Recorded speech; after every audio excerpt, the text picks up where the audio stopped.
ओवीस kitchen या recipe चॅनलमध्ये तुमचे स्वागत आहे। तर आज आपण छोलेची भाजी कशी बनवायची ते पाहणार आहोत।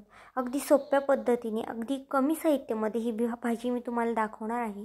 तर चला यासाठी साहित्य काय काय लागतं ते मी तुम्हाला सांगते। तर इथे एक लहान आकाराचा कांदा घेतलेला आहे उभा चिरून, एक टोमॅटो घेतलेला आहे चिरून आणि थोडीशी कोथिंबीर घेतलेली आहे। तर पॅनमध्ये थोडंसं तेल टाकून कांदा आपण थोडासा परतून घेऊया। कांदा थोडासा परतला की यामध्ये आपण टोमॅटो घालून घेऊया। टोमॅटो आणि कांदा आपल्याला थोडासा मऊ होईपर्यंत शिजवून घ्यायचा आहे आणि थोडीशी यामध्ये मी कोथिंबीर घालणार आहे। अजून 1 मिनिट हे छान फ्राय करून घेऊन हे मिक्सरमध्ये टाकून छान बारीक वाटण काढून घेऊया आपण।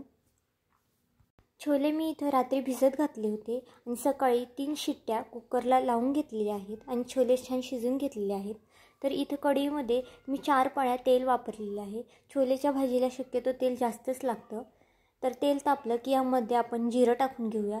जिरं छान फुललं की यामध्ये 1 चमचा लाल तिखट घालून घेतलेला आहे, 1 चमचा बेडगी मिरची पावडर घालून घेतलेली आहे। मसाले तुमच्या आवडीनुसार कमी जास्त करू शकता। 1 चमचा किचन किंग मसाला घातलेला आहे, याने भाजीला खूप छान चव येते आणि थोडीशी हळद घालून घेतलेली आहे। 1 चमचा धने पावडर घालून घेतलेली आहे आणि 1 चमचा गरम मसाला घालून घेतलेला आहे।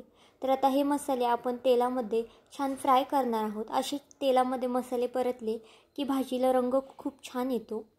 आता जे वाटून घेतलेलं होतं ते आपण यामध्ये घालून घेऊया आणि वाटणसुद्धा छान तेलामध्ये फ्राय करून घेऊया। वाटणाला तेल सुटेपर्यंत आपण हे वाटण छान परतून घेणार आहोत।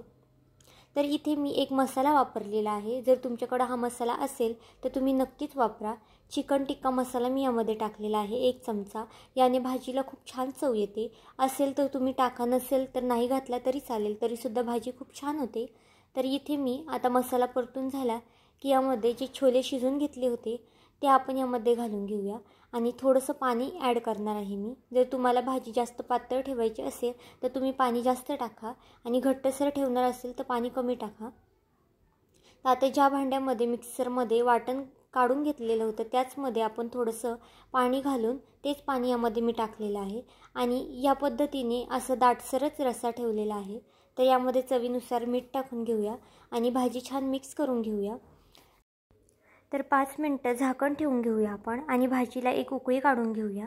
तर बघा भाजी आपली छान झालेली आहे आणि रंगसुद्धा खूप सुरेख आलेला आहे। तर यावर थोडीशी कोथिंबीर घालून घेऊया।